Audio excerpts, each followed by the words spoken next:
கேரளாவில் குடியிருப்பு வீட்டுக்கு அருகில் இருக்கிற ஓடையில் ராஜநாகம் ஒன்று சுற்றிட்டு இருக்குன்னு அதை மீட்கிறதுக்காக அந்த வன எல்லை கட்டுப்பாட்டில் இருக்கிற ரோசினி என்கிற வனத்துறை அதிகாரி அந்த ராஜநாகத்தை மீட்கிறதுக்கான முயற்சியில் ஈடுபட்டு இருக்காங்க.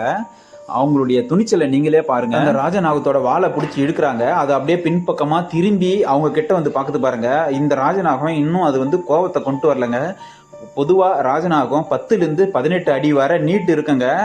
1/3 பங்கு, அதாவது 18 அடி இருக்குன்னா 6 அடி உயரத்துக்கு மேலே எழும்பி அது படம் எடுத்து எச்சரிக்குங்க. ஆனால் இது கோவப்படலைன்றதால தரையிலேயே திருப்பி அந்த அதிகாரியை பார்க்குதுங்க. பாம்பு திரும்பி வரும்போதெல்லாம் அந்த பையோட வாய்ப்பகுதியை அந்த பாம்போட தலைக்கிட்ட கொண்டு போகிறாங்க.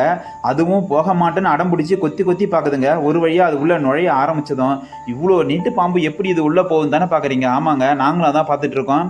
ஏன்னா இந்த பாம்போட ஒரு கடியில் இருக்கிற விஷம் 20 பேரை கொல்ற அளவுக்கு விஷம் இருக்குங்க.